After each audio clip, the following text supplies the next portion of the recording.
Welcome, everybody, to episode 21 of Generation Jihad. I'm Tom Joscelyn, and I'm here again with Bill Roggio. Bill. Hi, everyone.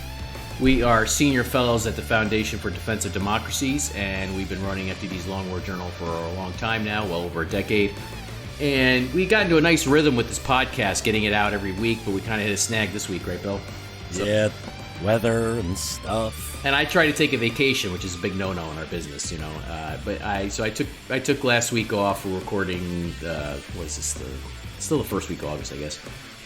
Took the last week of July off, and so we delayed our recording. And then we came back to a tropical storm that wiped out power. So we were gonna record sort of late for us on our production schedule, and then Phil Hegseth, our production guy, was gonna quickly get this out for you. But Mother Nature had other ideas in mind and knocked out the power in my area for a couple of days, so it's been an interesting couple of days. You'd made out pretty better than I did, though, right, Bill? Yeah, just 8 hours out with power. Gotta love the backup generator. And my neighbor had a tree smash on his house, but not my house, so I'm good. Yeah, the power company here said that the damage was worse than Hurricane Sandy, which I don't know if that's true or not. Maybe it was, maybe it wasn't. It was pretty bad. I know that. So yeah, I think I know why. Because I watched the radar, it just hit a wider swath while the Sandy went up the beach. That's why. Gotcha. Well, it's bad enough, but let's talk a little shop here first. We've got, as we've mentioned in the past, as soon as we get our act together here again, we are notoriously bad at marketing ourselves, but we're going to work on getting some merchandise and try and get some donations from you guys to fund the podcast and other things we've got going, other projects we've got going, which we're going to talk about.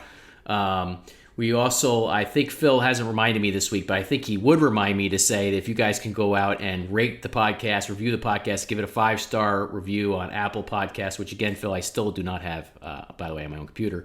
If you guys go out and give it a 5-star review, that'd be great. Apparently there's some algorithm that drives people to podcasts that are well received, and that would be wonderful from you guys to support our work if you could do that. If you want to give us lower than 5 stars, well, just don't bother reviewing us is what I would say. So I guess that's not fair, but I don't really care.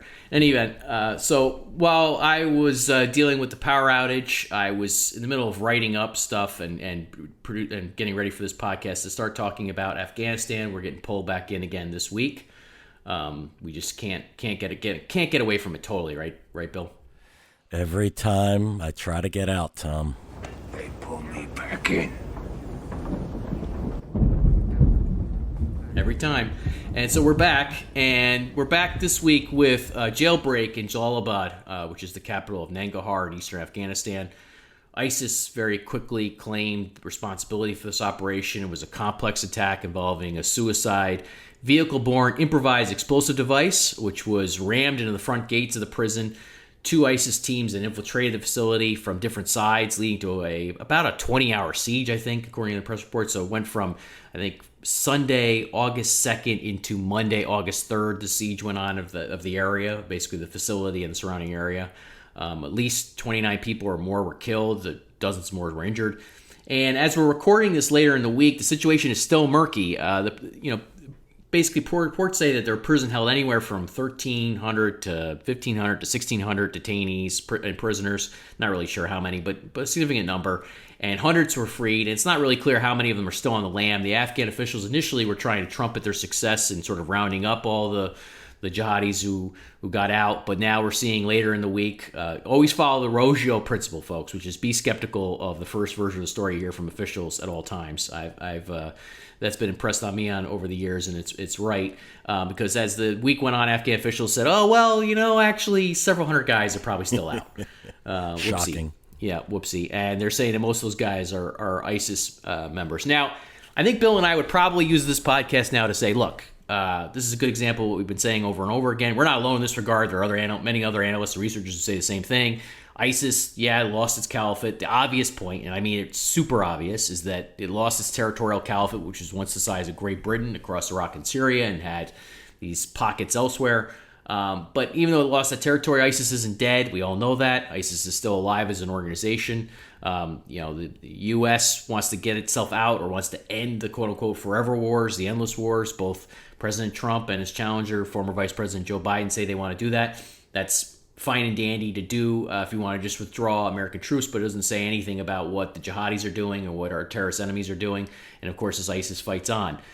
that's sort of the obvious sort of layer to the story, and we could go down that and talk about how this shows what ISIS has done in Afghanistan and elsewhere. You can round up their operations globally on a weekly basis. We certainly track that, and shows that this is still a vibrant global insurgency, or still a prolific global insurgency that they're waging, even if they're not nearly near the peak that they were once at. But there's another wrinkle to this story, which Bill and I think we've hinted on this in the past, Bill. We did. Speculated on this a little bit in the past, which is Afghan officials very quickly accused ISIS Khorasan, which is the Khorasan province, covers Afghanistan, Pakistan, and parts of surrounding countries. This is sort of the mythological sort of area for the jihadis, which once the black flag of Tawhid or monotheism rises again, they basically see that as a divine sign, an act that will show that basically that Allah is on their side and that they're going to be victorious finally in their battle against the infidels. There's sort of a whole mythology there. It was partly inspired the Boston bombers all the way back in April 2013, and others. You can point to where this has been something that they've talked about for a long time. So ISIS has this Khorasan province, which operates in Afghanistan, Pakistan, and elsewhere. We could talk about that. But let's talk about the wrinkle, Bill, which is what you and I have talked about before, which is that Afghan officials claim that ISIS Khorasan, is really acting like a cutout for the Taliban, and specifically the Haqqani network. And what they mean by that is that the Haqqanis are supposedly carrying out attacks under the ISIS Khorasan banner. Why? Because they don't want to claim responsibility for them themselves. They want to avoid attribution. They want to avoid responsibility for their own political reasons, whether it be high civilian casualties or because such attacks would violate the spirit of the U.S. withdrawal deal, which was signed on February 29th in Doha. So that's the theory that Afghan officials have put forward. Now, Bill, you and I have speculated that something like that may be going on here, but we still can't say for certain. We're going to talk a little bit about the evidence the Afghan officials have mustered, but do you have any thoughts before we dive into the details here on that generally? Yeah, listen, I don't think it's an unreasonable assumption or postulate being made here by the Afghan government. And there's also another possibility that these were indeed actually Islamic State fighters, and the Haqqani network could have facilitated it or, allowed the operation to take place. So that's certainly a possibility as well. I don't think either of those theories are beyond the realm. It's all within the realm of possibility here. Yeah. Now, before we dive in here too, I always thought back to your reporting on the Kabul attack network. That was going on. That's going to play a part in the story, right? Yes. Because one of the things that you highlighted back in the days at Long War Journal was that the Haqqanis, Al Qaeda, other factions of the Taliban, and other affiliated groups as part of this jihadi syndicate that operates there had developed this deep attack network in and around the Afghan capital that was responsible for carrying out the most sophisticated operations, also low-scale operations. We haven't really seen too much that we could attribute to that Kabul attack network recently, although ISIS-K has stepped up its sort of attacks of opportunity inside Kabul. And so that made me wonder, one possibility is ISIS-K, has attracted defectors from that attack network, which we suspect is the case, and there's some reporting along those lines that in fact that's part of what's at play here. They did attract defectors from it. Other parts of it are maybe there is some of this sort of a covert stuff going on in Kabul, this sort of cutout stuff. You have any thoughts on where the Kabul attack network stays today, Bill, stands today, or what's going on with that?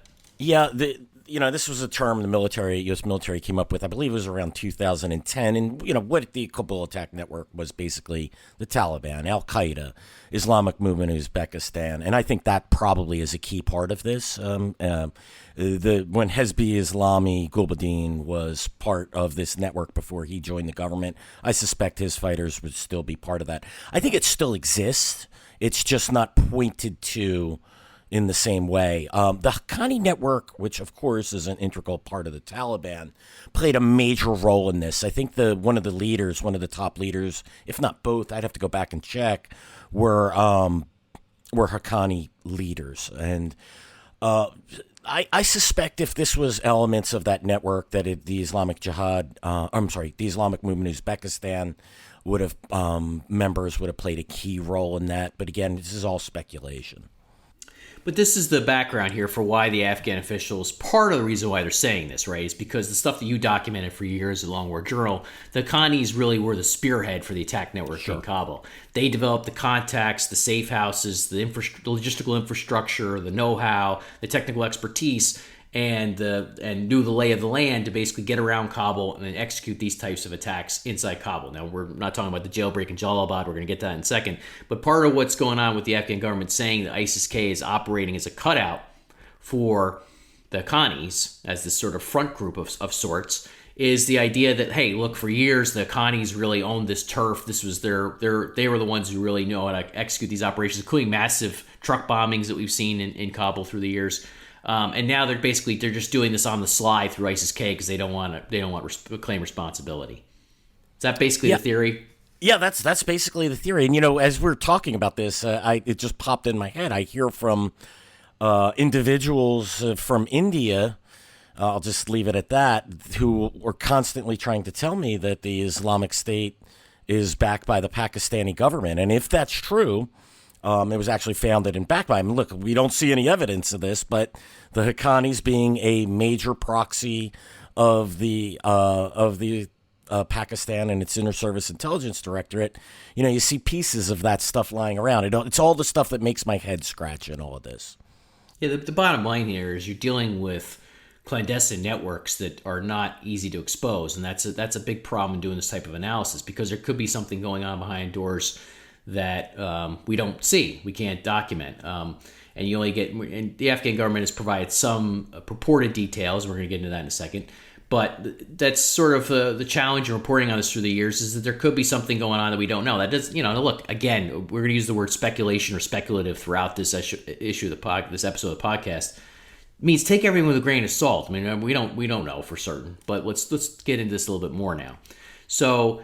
The Afghan government came out with this claim again after the raid in Jalalabad. Now, I think that the situation in Nangarhar is a little bit different than the situation in Kabul. Yes. Because Nangarhar, we know that ISIS Khorasan had developed as its strongholds were there. At one point, they had, I think, like 6 to 10 districts under their control, had a number of districts under control. The U.S. and the Afghan government basically bombed their way to sort of freeing up those districts, or at least loosening the ISIS grip on them. So ISIS can't claim that it has those strongholds anymore, but we know they still have a robust or somewhat of a network in Nangarhar. We know the Taliban and Al-Qaeda have also fought against ISIS in Nangarhar, so their intra-jihadi rivalries cause problems from then and there. But we know that they're there. We know that they have had strongholds there.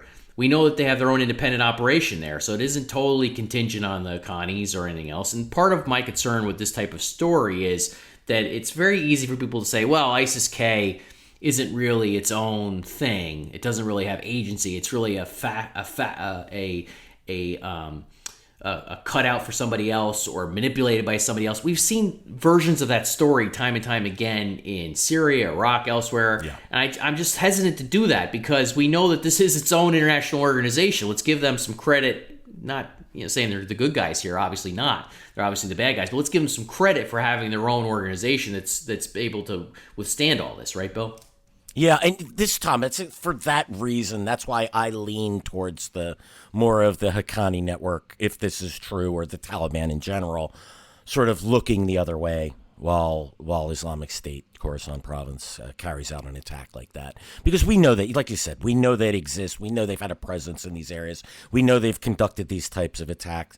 And it's just what would make sense more to me in this particular situation. Yeah, now with the Jalalabad prison break, the ISIS media machine got rolling pretty quickly on this. So we were watching, in between power outages on my end and service interruptions and other frustrations. The ISIS media machine was rolling out messages across its social media platforms. They had the video of the attack team. It was like 10, 11 guys, whatever it was, reiterating their fealty to the so-called caliphate. You had infographic highlighting the supposed success of the raid. You had this stream of quote-unquote media reports from a mock news agency. So the ISIS central leadership or central media organ was certainly trumpeting the raid in Jalalabad as its own. and saying this is our own. And I think the mock video that came out, the video highlighting these guys, emphasizing their allegiance to the caliphate and everything else, that all spoke to prior connections here and prior relationships that aren't easily dismissed as just being the work of the Haqqanis. Would you agree with that, Bill? Yeah, I would agree with that. And another part of this too. I mean, we have to keep in mind the Taliban wants to dominate the jihad, so that's what makes all of this these theories a little bit problematic. Bingo. In that if they allow the Islamic State, or actually behind the Islamic State, they're sort of undercutting their dominance over the jihad. Exactly. So yeah. If they are doing this, it's a really difficult. It's a high wire act. It's not something that if they are doing that, it's not something they're doing lightly. Let's put it that way. Well, it's given, to emphasize why that's the point, why that's a problem for them. ISIS came into town 2014, 2015, comes into Afghanistan, rejects the Taliban's Islamic Emirate Afghanistan's legitimacy, says that their Taliban's Islamic Emirate is not legitimate, is not religiously justifiable in our terms, and we're the caliphate, we're the big bad caliphate, we're in town now, so kneel to Zod, basically, get down and Baghdadi, who was then alive, is your new chief, he's your new caliph, fall in line.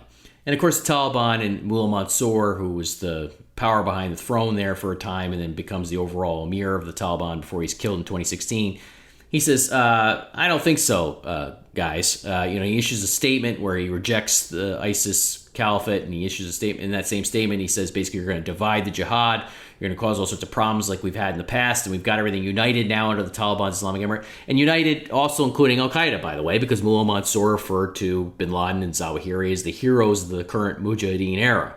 So Mansour, who was the overall emir of the Taliban before the present emir, Habatullah Akhundzada, was clearly an Al-Qaeda guy. He didn't mince words about this. He made it very obvious. He accepted Ayman al-Zawahiri's bay'ah, or oath of allegiance. That's something the Taliban still lies about to this day, by the way. But this is the point, right? There is a rivalry here. ISIS went right after the kingpins of the area, went right after, and the Haqqanis are deeply invested in the Islamic Emirate. Siraj Haqqani is the number 2 of the Islamic Emirate today, number 2 leader. So basically, to your point, Bill, that if the Taliban and the Haqqanis are playing this game, they're basically giving a win for the guys who want to take them out, the organization that wants to take them out and supplant them as the number 1 kingpin in the area. Yeah, I mean, the only way that this makes sense, if they've made the calculation that it's more important for them to have disruptions, attacks against the Afghan government that it doesn't want to claim, to keep things destabilized, but doesn't want to take responsibility for it. But I would think in this case that it's probably a bridge too far in this case. In this case, you mean the Jalalabad attack, right? In the Jalalabad case, yeah. Or right. In general, the fact that the Islamic State is merely a cutout, just that theory in general, Yeah, I wouldn't reduce it. Yeah, that's the issue right there, right? This is part of what we deal with a lot too, is subtlety in your analysis. You need to have some nuance, because there could be, and we're going to talk a little bit about the evidence here, there could be some truth to this, but don't reduce it to the idea that ISIS-K is just a cutout for the Haqqanis right. or anybody else. That's taking away their agency, saying they're not really they don't really have their own sort of agenda, their own organization, their own ability. And again, that's what we've seen elsewhere in other theaters. And I sort of, obviously we had that whole conspiracy theory for years, and it still lives in some quarters of the internet, that, the Assad regime stands up ISIS in Syria or something like that. And it doesn't really make any sense when you get into the details. Maybe we'll talk about that in a future podcast. But here's where what the Afghans are saying, where it may start to make some sense. So, I should back up. So one of the claims that came out after or concurrent with this attack in Jalalabad was Masoud Andarabi, who's the current acting Afghan interior minister. He's held other positions in the National sort of Security Services for Afghanistan, the NDS. He claims that the newly appointed leader of ISIS-K, a guy he identified as Shahab al-Muhajir, although he sort of mistyped it on Twitter, is actually a member of the Haqqani network. He says that the Haqqani and the Taliban carry out their terrorism on a daily basis across Afghanistan, and when their terrorist activities, I'm going to clean up his language here, do not suit them politically, they rebrand it under ISIS-K. Again, that's sort of an oversimplification, we think, but we don't know anything about this Shahab al-Muhajir. Do you know anything about him, Bill? Do we know anything about who this guy is? if he, let's say he was, look, first of all, it's Nam Tagore, right? If he's a mujahir, that means means he's a foreigner, right? And Yep. I just don't think that's a Nam Tagore that they would, the leader of the Islamic State would take on if he was Right. from Afghanistan or even Pakistan. Right. And secondly, I've never heard of him. I mean, it could be a nom de guerre for another Haqqani network member. It's funny. I'm working on doing some consulting for a court case and been going back through designations and names of Haqqani leaders and whatnot. Well, I've never heard that name. That's one that I haven't seen. Now, just because I haven't heard it or seen it doesn't mean it's not true. It's just this one looks a little bit out of left field for me. It could be a new nom de guerre. It could be a new alias Sure. he's using. There's a lot of possibilities here. But this is the claim that a senior Afghan official is making. And Andarabi also went on to say that they have solid intelligence, quote unquote, that a local Taliban commander was behind the jailbreak. So it wasn't ISIS-K is what he's saying. It was not really ISIS-K. It was Haqqanis working through them. Yeah, and Tom, let me on that point. So one article that I've read recently on this, I believe it was I can't remember the source. It was a solid source, but what they had said, the Islamic State fighters outside the prison, they picked up their Islamic State escapees, and Taliban and criminals were easily rounded up in this whole thing. Now, how they would be able to pick them out in such a chaotic environment is beyond me, but maybe the information got into them inside, like, hey, look for these cars. So it's certainly possible. But if that's true, then why would a Taliban commander not get his guys who are in there and just get the Islamic State fighters coming out of the prison? Yeah, I mean, this again speaks to the fog of war, which still, after all these years, covers Afghanistan and all these other areas. There's just so much we don't know about even something like this. Now, to continue the line on what the Afghan government has been saying, the New York Times, Mushib Mashal reports that one senior Afghan official told him that what they've basically done is they've looked at detained fighters, and using biometrics, they can show that current ISIS fighters who've been captured are really veterans of the Haqqani network. So they've checked their fingerprints, they scan their eyes, and the quote from the Times reporter according to Mashal is that they're often already in the system as having previously been arrested or associated with attacks carried out by the Haqqani network. Now, again, you and I can't validate that. We don't know if that's true or not. I can't say how many instances they have of that or if that's actually what's happened. That doesn't preclude the possibility that these guys are defectors, right? So you could have them in the system. You could have them in the system already as Haqqani guys. But that doesn't mean that they're necessarily Haqqani guys right now. Maybe they just defected for one reason or another. We know that ISIS-K has picked off defectors. It's one of the ways they've built their network in the area, in Kabul and elsewhere, by the way, but also in Nangarhar, is by recruiting defectors. They have indigenous recruiting as well. I'm not saying it doesn't exist, but they've done a lot of poaching.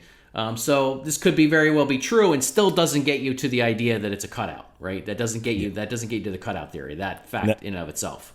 Yeah, Tom, you read my mind exactly on that particular point. Nothing else to add on that. So here's one point about this that may get us there. Again, we're not able to see the evidence, but so there's this UN monitoring team that comes out with regular reports on ISIS, Al Qaeda, the Taliban, and affiliated groups. And in May, it's led by Fitton Brown, who's on Twitter and who did a great interview with the CTC Sentinel in recent months. And these reports, we've talked about these reports. We analyze these reports. We report on the reports. We always say, look, we can't see all the stuff that they're relying on, but they have a number of interesting claims or observations in them. And certainly I think that these reports are better than some of the analyses that are put out by some analysts, a lot better, in fact. In any event, one of the more recent reports from May said that this UN monitoring team, so this is a team of analysts, experts. Again, we find their work to be very good in general. They reports to the UN Security Council. They said that they've previously viewed communication intercepts following ISIS-K claimed attacks. They're identified as traceable to known members of the Haqqani network. Now, we run into an interesting wrinkle here.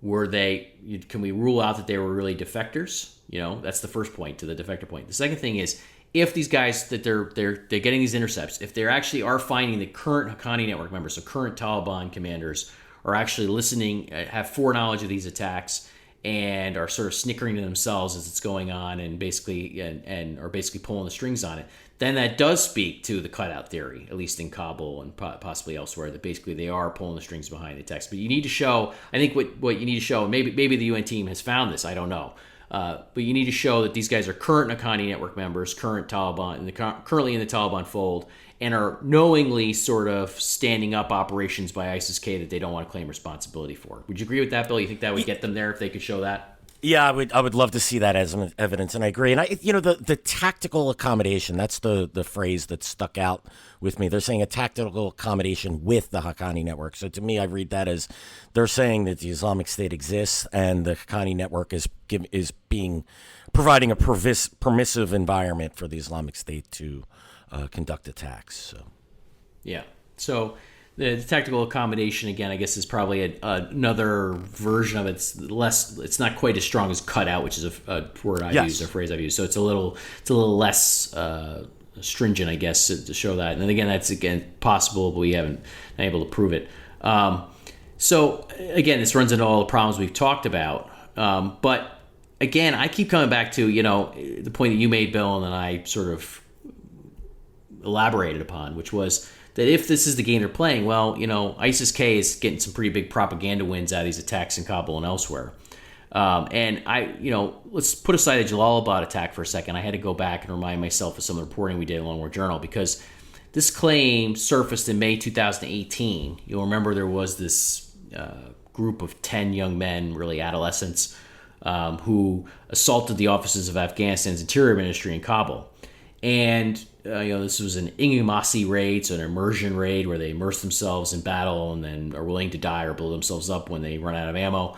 And very quickly, the U.S. military at the time, General Nicholson, who was the head of the U.S. military presence in Afghanistan at the time, came out and said, we believe it's a Taliban or a Haqqani attack. At this time, we do not believe it's an ISIS attack. And then within hours of Nicholson saying that, ISIS came out with its rolled its propaganda machine out and posted a photo of the guys posting in front of the banner that's typically used by ISIS. They string of messages, they had a video, basically showing that they did have foreknowledge of these guys and who they were. The ISIS central media team knew who they were.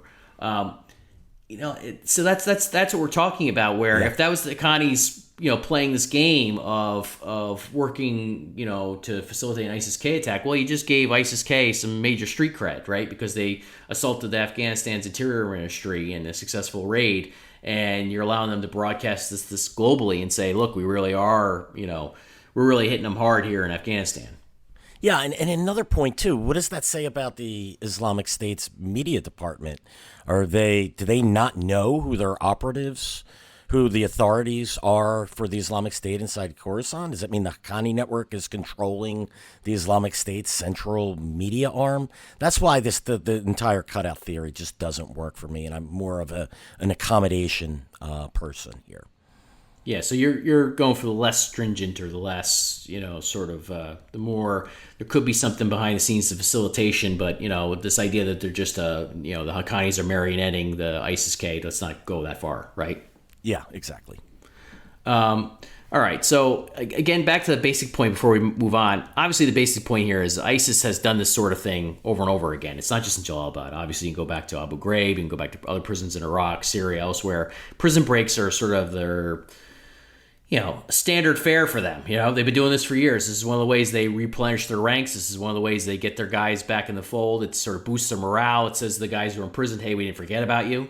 It keeps the jihad going. Obviously, top leaders of the group have been imprisoned and gotten out and assumed responsibilities again. So this isn't the type of thing that ISIS doesn't know how to do. This is basically their basic. This is their business. This is what they've done everywhere. Now, this is the biggest. What I think stands out to me, though, I think this is probably one of the more complex or successful attacks we've seen in Afghanistan by ISIS-K, though, because it isn't a soft target. It was a hardened target, and they managed to have this lengthy siege there. And they did manage, as the Afghan officials sort of reluctantly conceded, to get several hundred guys on the lam now.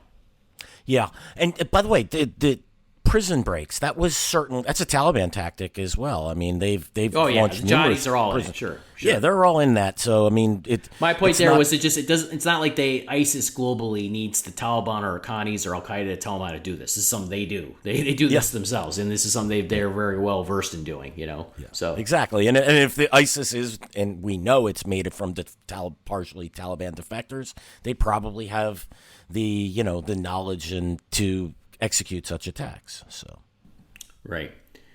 Well, let's move on to the second part of this, which came to mind, which is with the Afghan officials saying that basically the Haqqanis are using ISIS-K as a misdirection. It brought back to mind this op-ed attributed to Siraj Haqqani that appeared in the New York Times in February. So Siraj is the son of Jalaluddin Haqqani, the longtime warlord in eastern Afghanistan. He was one of Osama bin Laden's earliest benefactors and mentors, and really...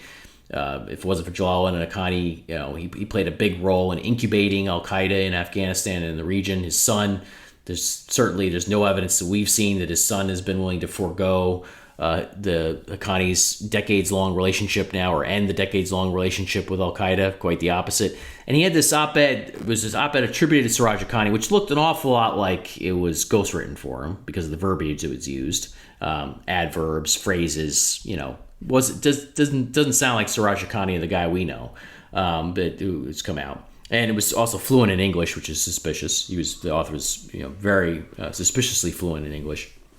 In any event, he comes out with this op-ed in February, and it just sort of reminds me if you have the Afghan government saying this, and you can't rule it out entirely that the Haqqanis are using this misdirection or sort of this ISIS-K as a cutout, a front group. We know the Haqqanis are willing to do stuff like this because Siraj had this op-ed published in his name, which you and I don't think was actually written by him, right, Bill? I don't believe so. Back to the English, the perfect English, right? Either the New York Times edited for him, which would be disgusting, or they had a really, really, really good someone to translate that in English. And being a consumer of what the Taliban publishes in English, they never get anything off that clean. It just doesn't happen. Oh, that's an excellent point. I hadn't thought about that. We do read the Taliban's propaganda in English all the time, and you're right. This isn't anywhere near as clean as what they publish. And they put a lot of effort. I'm sorry. Into this is a lot cleaner than what they publish. Is what I meant to say. Yes, absolutely. exactly. It was. Yeah. And they put a lot of effort into their English language statements, and they come off mistake after mistake after mistake all the time. So, yeah, let's that's revisit a big that. reason why I never believed it. Yeah, let's revisit the Siraj op-ed. So this was published a few weeks before the withdrawal agreement between the U.S. and Taliban was struck in Doha on February 29th. And a couple things that we want to remind listeners about this op-ed, because I do think this is going to go down as a clear-cut case of disinformation that has gotten to Americans in this longest war of ours, and shows just how confused really America's become in this conflict and in general. But again, for the deal was sold to us. The premise of the deal from Zalmay Khalilzad and Secretary of State Mike Pompeo was that the Taliban was going to renounce or break with Al Qaeda. Did Siraj mention Al Qaeda in the op-ed, Bill? One time, did he mention it at all? Not a single time. Not a single one. Now, he did mention disruptive groups, which some were willing, very quick, including some other reporters, were willing to say, oh, well, that means Al Qaeda.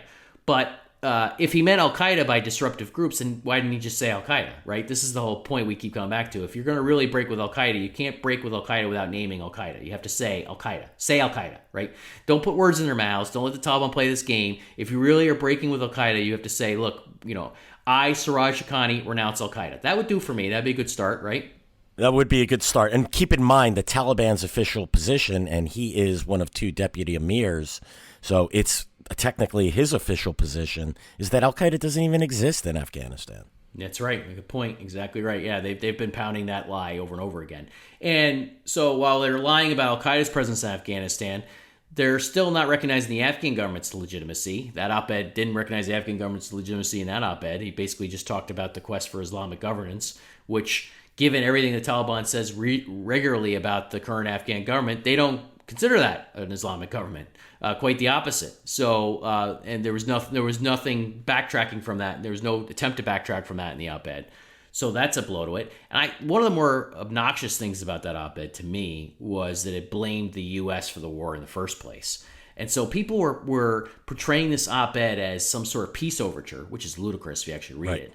And then it's basically the author sticking the thumb in our eyes because, this author writes, "We did not choose our war with the foreign coalition led by the United States." Excuse me? You did not? Excuse me? The Haqqanis incubated al-Qaeda in Afghanistan from where, if you go back to the 9/11 Commission report, you can see how vital Afghanistan was to planning 9/11 and other attacks and the training and how the pilots for 9/11 got picked for that operation upon stepping foot in Afghanistan, and other details how the muscle hijackers practiced slitting the throats of farm animals in anticipation of that attack for 9/11 in Afghanistan is where they did that practicing. You can see bin Laden's role from inside Afghanistan and others. His military chief and others. There's all sorts of details about that. So don't tell me you didn't choose this war. I mean, the idea that this war was that the Taliban was this helpless victim in this war when the U.S. gave Mullah Omar and the Taliban hierarchy numerous chances to turn over bin Laden before 9/11 and then a few weeks after 9/11, and they told America to go pound sand repeatedly. Don't tell me you didn't choose this war. That's nonsense. And then the author wrote, "We were forced to defend ourselves." I mean, this is sort of, this was a little too much for me, Bill. What do you think? Yeah, I mean, look, the Taliban had every opportunity to hand over Osama bin Laden, and Mullah Omar, came out in that famous statement where he said, "No, I won't do it, and we're going to see who's going to win this war." So and that was before the U.S. even invaded. Yeah, that was in September, that interview with Voice America we've highlighted a number of times that Mullah Omar gave. And the Taliban apologists try and write around this and just cite, foreign, basically foreign diplomats for the Taliban who dealt with foreign emissaries and others who were sort of didn't really agree with Mullah Omar's policy, but they weren't the decision makers. So that's a dodge, of what Mullah Omar's role in all this was. I don't need revisionist history about all this. I can go back to what Mullah Omar said at the time numerous times. I can go back to the 9/11 Commission reports documented, the UN, others. There's all sorts of firm evidence in this regard. But here, this author in February of this year was telling America that basically the war in Afghanistan was America's fault from the beginning. Well, that's pretty obnoxious and quite factually wrong. But if we just think about that op-ed from that perspective, and again, it just shows how confused the American side has been. People didn't take it that way, right? I think you and I were probably among the few who were actually like, well, this thing's offensive, right? Right, exactly. I mean, why is it us these guys in New York and New Jersey to say this is bullshit, and everybody else is sort of swallowing this, or a lot of people were, New York Times is printing it as if it's actually means something, and of course, New York Times didn't tell anybody that Siraj was a U.S. and UN designated global terrorist who's got the blood of many thousands of people on his hands, and is identified in Osama bin Laden's files as a close Al Qaeda comrade. And there's all sorts of evidence about what the Haqqani network has done with Al Qaeda through the years. And give me a break. And he's got a $5 million bounty on his head. Maybe that went up to 10. I can't recall. I mean, look, that was so offensive to see that. And, the reality is the Taliban apologists and the endless war crowd, they just read in what they want to read in. And even General Miller, the commander of U.S. forces and NATO forces in Afghanistan, has a propensity for reading Taliban statements and seeing them as overtures for peace instead of what they really are. Well, even General Mattis did that when he was SecDef. He read that statement from I think it was 2018, August 2018, somewhere around there, when Abatul Akhundzada came out with a statement, and Mattis referred to that as a peace plan put forth by the Taliban leader. And you and I looked at that and we said, they published this thing in English, so I don't even need to get a translation from the Pashto. We can read the Arabic, but they got the English here, right? Can you point to any part of his statement that indicates this is a peace plan? This is more like a victory plan, not a peace plan. Victory for the Taliban. So what are you talking about? I don't know. This is where this thing has gone awry a long time ago. But yeah, that just to illustrate your point again, Billy. That's right. People are just reading into all this and seeing what they want to see as their servicemen are in Afghanistan, wondering what the hell they're doing. I believe as a friend called all of this activity wish casting. I think it just describes. We used that as the title of a previous episode on Afghanistan. It still applies, But this brings me so we got a chance. We got to use this cutout theory or facilitation theory of the Haqqanis and ISIS-K as a excuse to flog that op-ed again that appeared in the New York Times, pages of the New York Times. Pretty execrable, if you ask me. And it's a nice segue to talk about something that President Trump just said, which is, President Trump was confronted with this intelligence indicating the Russians had offered bounties on Americans in Afghanistan. You and I discussed this in an episode that's previously, why we're not dismissing entirely, but we're skeptical of it in certain ways, and this is why. Well, I don't want to revisit all that. But one of the things that President Trump said during that, this again, kind of got my blood boiling a little bit, is he said, basically he offered a moral equivalency. He said, well, we supplied weapons. This is his quote now. We supplied weapons when they were fighting Russia too. We supplied weapons when they were fighting Russia too. Now, a couple problems with that, of course. The they, he's meaning the Taliban. The Taliban wasn't officially an entity, when the U.S. was backing the Mujahideen in Afghanistan. Now, there's a wrinkle here. There's a problem here. I'm not, if you've read our reporting and our analysis along with Journal through the years, I'm not endorsing the U.S. policy in that regard or absolving the U.S. of any blame, because I do think there's a problem there. We're going to get to that in a second. But they, meaning the Taliban, no. The Taliban was not a fully formed entity at all until the 1990s. The early to mid-1990s is when they come to power. They form and then come to power. That's when the Haqqanis eventually in the mid-90s jump in with the Taliban and becomes a key power broker. Jalalabad does for Mullah Omar and others in the infrastructure. But what was offensive to me about this, just like the Siraj Haqqani op-ed was offensive, was that it draws moral equivalence between America's conflict with the Soviet Union, or its covert conflict with the Soviet Union, and the Taliban's insurgency against Afghan forces in the U.S. and NATO today. That's not America first, right? That's not America first at all. It's not. Don't tell me you're America firster when you're drawing equivalency between the U.S. and the Cold War conflict with the Soviet Union and America's war in Afghanistan. That's not America first, which of course is a problematic phrase because of the legacy of those words. But you and I think, are sympathetic to the intent of trying to put American interests first, for sure, and American values and interests first, and interests and values first. But this is just a blatant attempt to draw moral equivalency between the two. And the Soviet war in Afghanistan, of course, was an offensive campaign. Yeah, right, exactly. This wasn't a defensive campaign. There wasn't some suicide attack in Moscow that provoked the Soviets to go in Afghanistan, like there was a suicide attack in New York and Washington and Pennsylvania, or a downed airliner. Don't give me this. The U.S. war in Afghanistan was defensive. And this is the thread that ties Siraj's op-ed to this moral equivalency that President Trump drew. Siraj's op-ed says, don't blame us for the war. We're on the defensive, right? No, you weren't. No. You were given plenty of opportunities to turn over bin Laden and his not so merry men, and you said America can go to hell. Well, no, America was forced to respond. The same problem here, same moral equivalency problem here, or sort of immoral argument, I would say, here is going on. Now, all that said, the place where there is a hint of truth in what Trump meant is that the CIA did work with certain Mujahideen commanders, namely, in this, we're going to talk. You can list a couple of them or several of them who were deeply problematic, but one of them, given the topic of this episode, that jumps to mind is Jalalabad Haqqani, none other than the father of Siraj Haqqani. He's sort of the star of this episode again, and again, he was one of bin Laden's earliest benefactors, and the Haqqani network played an instrumental role in the rise of Al Qaeda. And now, does this make the CIA? The CIA clearly worked with Jalalabad. There's firm evidence along those lines, firm reporting. You can go to Steve Cole's Ghost Wars. You can go to other different accounts that are out there.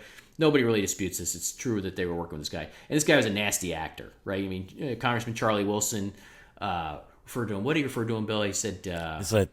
what was that phrase? Damn. Goodness personified. Goodness personified. Yeah, right. Yep. Right. And I wrote a piece that said badness personified, because you got that wrong, Congressman Wilson. Because from Charlie Wilson's war, which is sort of this I would say simplified version of what the U.S. did, entertaining but simplified version of the U.S. sort of covert campaign against the Soviets, sort of glosses over, it doesn't even address guys like Jalalabad Haqqani, because this is a guy whose ideology was deeply problematic from the get-go. You can go back to literature from the Haqqanis in the 80s and 90s and show that it was deeply problematic. In some ways, they're Al-Qaeda before they're Al-Qaeda. There's evidence that Jalalabad had an eye on America, or that he certainly was sympathetic to an anti-American jihad very early on. This is a nasty character who was deeply embedded with bin Laden and Al-Qaeda and the various other bad actors. Bill, I know you very early on at Long War Journal, you were emphasizing the role of the Haqqanis as an ally of Al-Qaeda in the fighting in Afghanistan and that relationship in northern Pakistan. This is a relationship that America, to our minds, never really came to terms with, I think, right? Only partially. I mean, there was it finally designated the Connie Network as a terrorist organization around 2012, I want to say, or 2011, Yes, correct. something like that. Yeah. There was a debate, we know, inside government about whether or not to do that, which is ludicrous. If you know anything about the organization, if you look, but it just strikes me as basically the U.S. never really fully came to terms with all this and the Connie's role in all this, and what happened here, and how they played an instrumental role in this. Now you have the State Department under Secretary Pompeo trying to whitewash the Connie Network and the Taliban on the way out, which is sort of, again, not exactly a noble way to end America's role in Afghanistan. But before I give it to you for some thoughts on the Connies and Al-Qaeda now and why you documented this through the years, I'm always reminded of the fact, and I still can't get over this, and I always check the text when I say this because I have to check the text. You know that Connie Network is not mentioned a single time in the 9/11 Commission report. Yeah, Tom, I ran across this because I'm rereading the 9/11 Commission report. I noticed the same thing last Friday, and I actually meant to text you, but I didn't want to bug you on your vacation. Well, I've reported and said this stunning. for years. Yeah, I've reported and said this for years. Yeah. I've said I can't get over this. I always say this. I always say, how is it possible the Connies are not mentioned a single time in this supposedly authoritative history of all this? Now, I like the 9/11 Commission report in a lot of ways. I mean, I think a lot of it's good, solid. But this was just such a stunning omission. And again, it shows just the lack of focus, right? Of figuring out what inside the U.S. government, what's going on. Now, Bill, talk to the listeners a little bit about why this stuck out to you as being so important early on about the Connies and Al-Qaeda in Afghanistan and what this actually has meant for Al-Qaeda through the years. Yeah, the Haqqanis, well, as we know, they were instrumental in, look, when Al-Qaeda first started establishing, or Bin Laden, before it was Al-Qaeda, started establishing training camps, where did they do it? They did it in the Haqqani network in Khost and Paktia. When Bin Laden fled to Sudan in 1991, he maintained a close contact with Jalaluddin Haqqani, and when he returned to Afghanistan, it was like nothing changed. And when the Taliban and Al-Qaeda were fleeing the U.S. invasion in 2001, in the fighting in 2001, 2002, Jalaluddin and Siraj Haqqani played a key role in sheltering them. Yeah, by the way, on that point, it was Bin Laden's bodyguard, known as Abu Jandal, Nasir Bahri, who has said in his book, Guarding Bin Laden, he said that, in fact, Jalaluddin and Haqqani helped shelter Bin Laden on the way out and make sure that he could escape. Just to give it. So this was a guy when Bin Laden he was probably, I mean, there's no doubt he was one of the more hunted people on the earth prior to 9/11, but after 9/11 became the most hunted guy on the planet. And who could he turn to for help but his old buddy Jalaluddin? Yeah, and exactly. And so when the U.S. kicked up its drone campaign in North and particularly 95% of the strikes in Pakistan took place in North and South Waziristan, the two tribal agencies, I would call them Pakistan's heart of darkness. Well, I became really curious. Well, where, a lot of people were focused on the civilian casualties caused by that strikes. But for me, my interest was who were they targeting and who were they sheltering with when they were being targeted. And when you looked at the numbers, and I haven't actually looked at it in a while, but I'm gonna say around 40% of the strikes took place in territory controlled by the Haqqanis. Many of these strikes were senior or mid-level Al-Qaeda leaders or operatives were killed. They were killed on Haqqani territory, or a Haqqani network leader or member were killed or wounded alongside of them. So that relationship just continued to grow. And the Afghan Taliban's efforts, part of their efforts to relaunch their insurgency, took place, were launched from what the Taliban called the Islamic Emirate of Waziristan, because the Taliban took over control of areas of, even though they weren't officially the Taliban at this point, the Pakistani Taliban, they took control of pretty much the tribal agencies from 2004 pretty much up till about 2010 when the Pakistani military got serious. And so part of the Afghan Taliban relaunching its insurgency beginning in around 2004, 2005 in Afghanistan, that, of course they used their infrastructure in Baluchistan to conduct attacks in Kandahar and Helmand and push forward from there. But the Waziristan was crucial for getting into Loya Paktia and Nangarhar and northeastern Afghanistan, and that was largely being driven by the Haqqanis, who were continuing to shelter al-Qaeda, and al-Qaeda continued to support the Taliban. So, you have we're looking at that wheel of jihad, Tom, that you always talk about. All the while, the Haqqanis are being backed by the Pakistani state. So I just found it, when you start pulling the threads on all of this, I just always found the Haqqanis, they're just sort of a core of this local, regional, and international jihad. And I think it gets back to the point of why the Pakistanis should be designated as a state sponsor of terrorism, because it allows a group like the Haqqani Network to continue to survive. It supports it and actively supports it. And then jihad, local, regional, and global, stems from there. Yeah, no, well said. And, I'm reminded, too, that as this op-ed came out that was attributed to Siraj Haqqani, it was weeks later, a couple months later anyway, the Pakistani Taliban came out with that video, remember, highlighting Hakamul Masood's, the former emir of the Pakistani Taliban, that had given his biography. And, of course, this was shot inside. He's praying in the front, and behind him with his face obscured is Siraj Haqqani, none other than Siraj Haqqani, who's in the Pakistani Taliban. Of course, Hakamul Masood oversaw the Times Square bombing in May 2010. Another guy who's been deeply involved with Al-Qaeda. And here's the Pakistani Taliban in a video that was sort of glorifying its relationship with Al-Qaeda.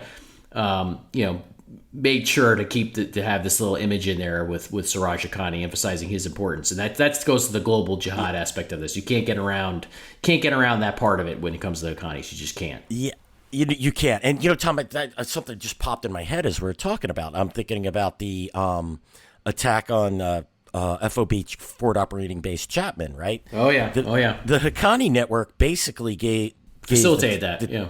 Yeah, they gave the TTP, or the movement of the Taliban in Pakistan, a pass-through. So, because that attack took place in Haqqani territory, and that often gets to the point, to the distinction, people that you often hear this, well, they're the Pakistani Taliban when they're operating in Pakistan, and as soon as they cross the border, they're the Afghan Taliban. So, it's just, I find that to be fascinating, and it sort of could give you a reason to go. I don't want to take the conversation back to the Islamic State Khorasan province, but they'll allow this sort of thing. They will allow other groups to operate in their territory to carry out missions. So that's why I don't think that's all that unreasonable.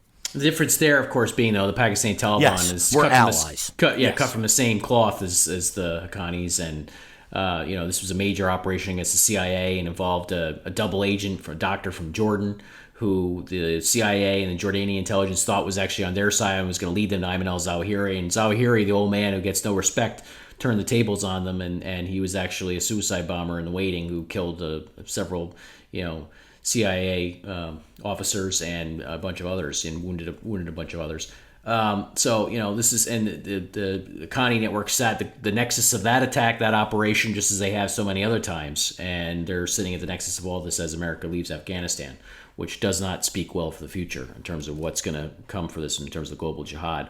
But again, I find the Siraj Haqqani op-ed attributed to him to be, the blame America nonsense that's in there to be offensive. I found Trump's comment saying, "Oh, we did the same thing basically when Russia was in Afghanistan." That's offensive to me, morally and intellectually. But let's get to the final part here of this episode, which is as we were, trying to get this episode off the ground. There was another report in the New York Times that came out. It was a good, interesting report that says that in late July, a Black Hawk helicopter operated by the Afghan forces was downed with an anti-tank missile after it was conducting an evacuation mission in Helmand. This was reported by the New York Times, and that basically this attack was very similar to another downing that occurred in January in a location nearby.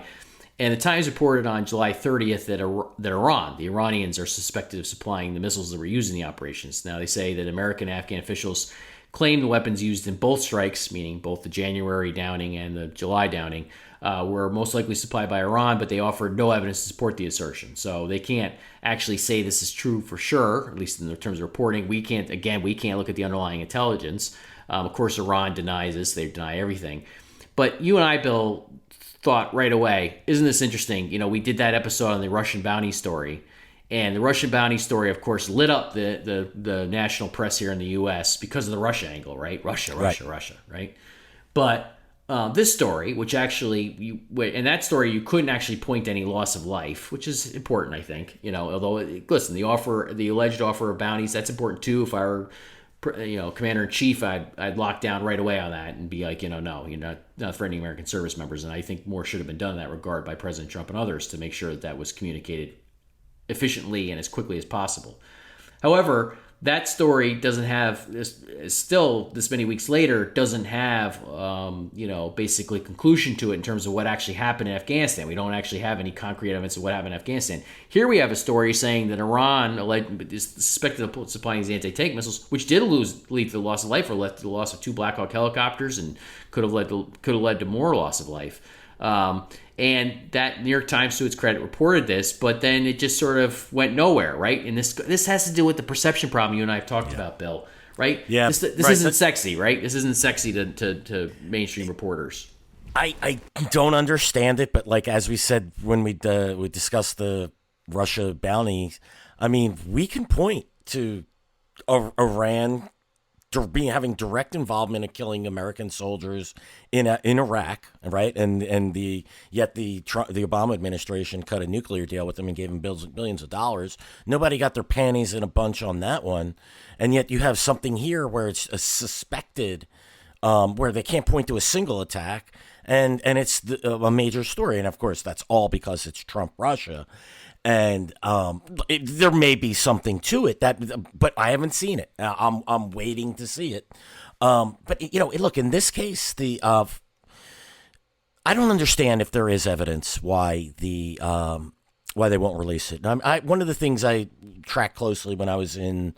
Which part of it? You mean talking about Iran or the Iranian story here, or the Russia story? Yeah, so on the Iranian story, yeah, okay, I'm going to switch gears here. Right. They should be able to provide evidence of this. And if this was an Iranian-supplied anti-tank missile, they should provide evidence of that, and they can because put out images of the missiles, right? Show us what the missiles that was used. And, do a whole rundown. And it's not something that is that they haven't done. They did it in Iraq all the time. They would release this information as they gathered it with the EFPs and other types of weapons that were used, right? I mean, rockets, mortars. They would show the markings, and they would say they would come from this factory. They did it with that shipment to the Houthis that was reported. Exactly. So if that evidence out there, show it. I mean, just put this one to bed. I never understand the classification or why this is being done under the covers. Either Iran supplied the weaponry, or it's an Iranian-made weapon that was somehow fell into the hands of the Taliban, or it's not. Folks, Bill just returned us to under the covers. he used that line once again. Sorry about that. Bill, that brings up an idea here. We could launch a whole new podcast called Jihad Under the Covers. Ooh, Jihad Under the Covers.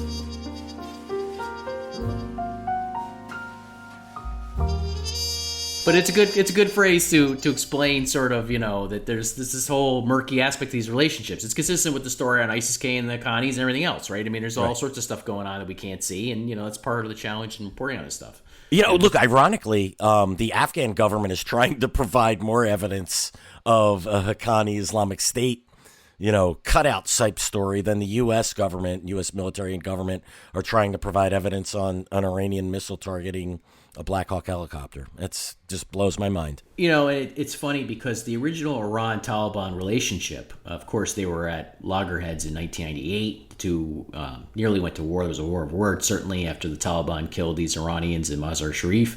The two are not natural allies in that regard. They're at loggerheads, but, that opposed to one another. But, things started changing in 2000 and 2001, and I reported on this Taliban emissary from Mullah Omar, a key figure who was also the governor in the Western Herat province at one point in time, Kurullah Kerkwa, who was held at Guantanamo for years. He was part of the exchange for Bo Bergdahl. Kerkwa, he actually helped negotiate the original Taliban relationship with Iran against us, that the Iranians offered to help the Taliban against us. He helped negotiate that under the covers, that deal, basically and it was just something that he told people at Guantanamo about, American officials at Guantanamo about. It was eventually held up in a district court when his habeas petition came up to be heard. It's something that and there's a long line of evidence from Kerkwa, this ex-Guantanamo detainee who was part of the transfer of Bo Bergdahl. There's a long line of evidence from then to this story in the New York Times in late July talking about the Iranians supplying weapons and other support for the Taliban. You have the Trump administration came out with these designations highlighting the role that the IRGC was playing in supporting the Taliban with camps on the border there and along the Iranian-Afghan border, providing weapons, cash, training, safe houses, that sort of thing. They named specific personnel from the IRGC and designated 2 of them, and then they named the Taliban shadow governors who are on the other side of the coin who were working with the Iranians. And again, we highlight these designations because we know that they go through a rigorous interagency process in the U.S. that basically they have to be based on solid intelligence that the U.S. intelligence community thinks will basically hold up in a court of law because it basically can be sued about on this if they get it wrong.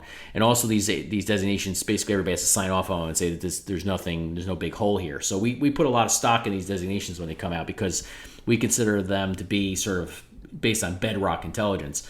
It's a long-winded way of saying you can point to DoD reporting, State Department reporting, designations, all sorts of stuff that shows that this, and Kerekwa's story, other parts of the story that show that this relationship has been going on for a number of years. So none of that surprises you, right, Bill, that the IRGC or the Iranians have a hand in what the Taliban's doing. Yeah, to me, one of the most convincing pieces of it was a designation, which was 2000. So just so you think this wasn't, a Republican effort to try to go to war with Iran, in August 2010, under the Obama administration, Treasury described the Ansar Corps, which is a command of the Islamic Revolutionary Guard Corps that is put together to part of its efforts were to support the Taliban. It talked about safe houses and training camps and all how under people the covers, move back Bill? and forth. All under the covers, all under the covers. So, yeah, like you said, there's 2 decades worth of evidence here. I find it to be, so that's why when I see an article like Iran supplied the Taliban with anti-tank missiles, I say that's not unreasonable. That could happen. I'd love to see the evidence of it. And I think we should, and that's something that the U.S. military certainly can do. But I don't need to see that to know that the Iran supports the Taliban. No, to be fair to the press, I'd like to think that if this involved the loss of American life or a threat to American life, it would have gotten more attention from the press. But by the same token, we know that the Russia stuff always the pump is primed on that one to basically trumpet all that stuff right away. Yeah, and think about that, Tom. So okay, fine. The press, Iran would be supporting the Taliban as the U.S. is withdrawing. So Iran essentially would be going, is siding not against the United States pretty much at this point because the U.S. is done. The Taliban using that weapon to target Afghan helicopters. So, this isn't an attack spawned against the U.S. So, to me, because look, I know there's a lot of apathy in the press when it comes to reporting on Iran and U.S. and Al-Qaeda and the Taliban. And because it's all framed from the perspective you talked about, right? That there's all this, we've run into it where you have these reporters and others, so it's all warmongering effort to start war with Iran. Yes, exactly, right? As opposed to just reporting what a regime that proclaims death to America regularly is doing, lo and behold, they're violent. Oh, it's a shocker. And they're deeply invested in terrorism, surprising. Yep. Yeah, I mean, look, go back to these designations happened under the Obama and the Trump administration. I think some occurred in the Bush administration as well. It's over 3 successive administrations. So, is it the entire, is everyone want to go to war with Iran? I mean, I think the Obama administration did look at the nuclear deal. I mean, they clearly don't want to go to war with Iran, and yet here's the evidence. So.